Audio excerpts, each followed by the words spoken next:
आप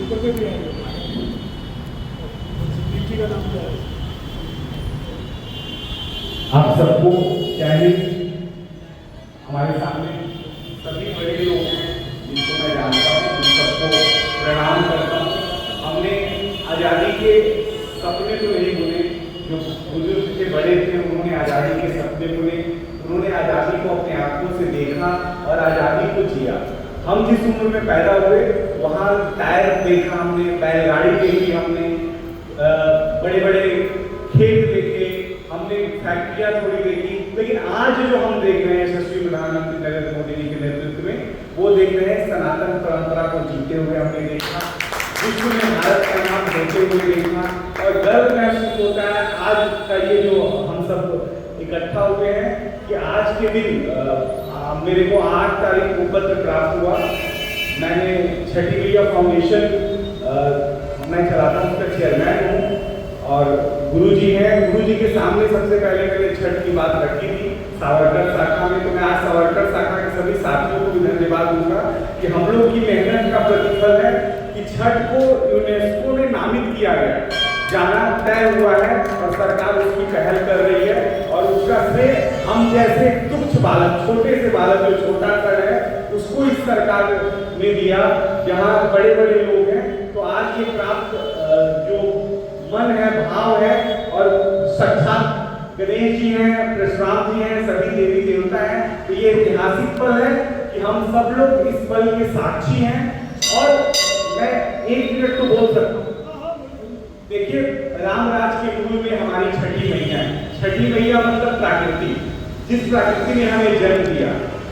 लोग कहते हैं कि तुम भगवान को दिखाओ सनातन में, मैं बाबूजी की उंगली पकड़ूंगा, सुबह 6 बजे भगवान का दर्शन करा दूंगा। तो सूर्य तो है तो निकलता है, प्रकाशवान करता है, पूरी पृथ्वी नहीं ब्रह्मांड चलमान हो जाता है। तो सूर्य की उपासना का कोई व्रत है सनातन में, तो वो छठ व्रत है, जहाँ साक्षात प्रकृति की पूजा होती है।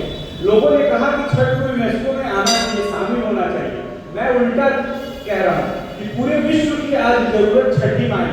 छठी माई तो हमारी प्रकृति है, हमारे घर में हमारी माई ही तो छठी माई है, हमारी बीवी, हमारी बेटी ही तो प्रकृति है। आज जो द्वेष है, कलेश है, क्यों हो रहा है? क्योंकि हमने प्रकृति से छेड़छाड़ की। यशस्वी प्रधानमंत्री नरेंद्र मोदी जी की जो सोच रही है भारत को विश्व गुरु बनाने का, वो विश्व गुरु भारत तभी बन सकता है जब सनातन परंपराएं हमारी समृद्ध हो। और सनातन परंपराएं कब समृद्ध होंगी? जब हिंदू, मुस्लिम, सिख, ईसाई सब भाईचारे के साथ आगे बढ़े। छठ एक ऐसा व्रत है, सभी जाति धर्म के लोग सत्य को अपनाते हैं कि मैं झूठ नहीं बोलूंगा, गलत काम नहीं करूंगा, और वो साक्षात जल में खड़ा होकर भगवान सूर्य की उपासना करते हैं और कहते हैं कि सर्वे भवन्तु सुखिनः सर्वे सन्तु निरामयाः। और आपको जान के आश्चर्य होगा, कई हजारों हजारों हजारों हजारों साल से व्रत आ रहा है और छठी माई ने सिर्फ हमी को चुना इस काम के लिए, हम सावरकर शाखा वालों को चुना इस काम के लिए और श्रेय भी हम लोगों को दे दिया। तो इसका मतलब है कि जब जब पृथ्वी पे कोई अवतार होता है, भगवान के आने से पहले उनके भक्तगण पृथ्वी पे आ जाते हैं और वो माहौल बना देते हैं ताकि भगवान आए तो उनका बहुत अच्छे से स्वागत हो। तो हमें लगता है कि भारत विश्व गुरु बनने का नहीं, बना हुआ था, बना हुआ है और आगे विश्व गुरु रहेगा। और ये संभावनाएं और भी नरेंद्र मोदी जी के नेतृत्व में बलशाली हो जाती है कि पूरे विश्व का जो विश्वास है यशस्वी प्रधानमंत्री नरेंद्र मोदी जी पे है। जब ये विषय बिहार में गया, बिहार के लोगों में जो खुशी की लहर आई, सबने एक सुर से यशस्वी प्रधानमंत्री जी पे अपना भरोसा जताया। पूरा विश्व आज प्रधानमंत्री जी पे अपना भरोसा जता है। और मेरे सामने जब मीडिया वाले आए, जब उन्होंने पूछा तो मेरे कंठ जो थे मैं रोने लगा, इसलिए भाव विभोर हो गया कि एक सपना है कि हम सब लोग प्रकृति का संवर्धन करें। योग यूनेस्को हेरिटेज के लिस्ट में है। अब छठ के आने के बाद पूरा विश्व की जरूरत छठी माई हो जाएगी, पूरा विश्व की जरूरत सत्य हो जाएगा, पूरे विश्व की जरूरत प्राकृतिक पूजा हो जाएगी, पूरे विश्व की जरूरत प्रकृति का संरक्षण हो जाएगा। और इसका श्रेय केवल एक व्यक्ति को जाता है, वो है भारत का युग पुरुष यशस्वी प्रधानमंत्री नरेंद्र मोदी। और आज 14 तारीख है, 14 अगस्त की शाम है। हम जब याद करते हैं तो हम पता है किसे याद करते हैं?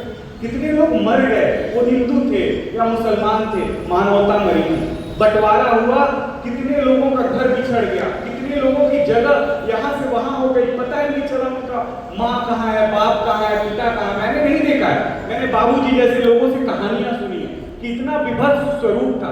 जो लोगों ने आजादी देखी और बाद में जिया वो बड़े दुख के साथ जिए, लेकिन आज सुख है, स्वर्णिम युग है।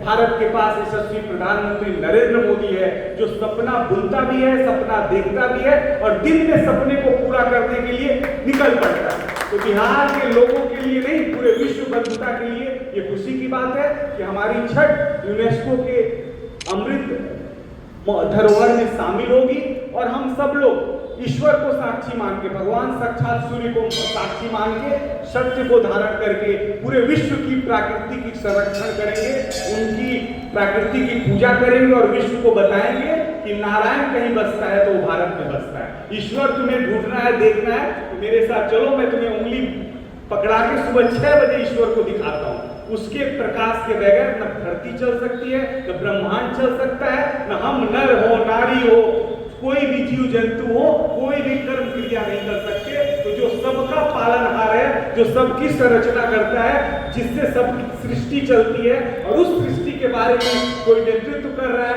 आज भारत भूमि के यशस्वी प्रधानमंत्री नरेंद्र मोदी जी हैं। मैं उनको धन्यवाद देता हूँ। छठी मैया की कृपा उन पे बनी रहे, गणेश भगवान की कृपा बनी रहे, बाबूजी का आशीर्वाद उनको मिलता रहे और हम सब लोग उनके नेतृत्व में फले फूले और भारत सनातन गौरव को प्राप्त हो। जय हिंद।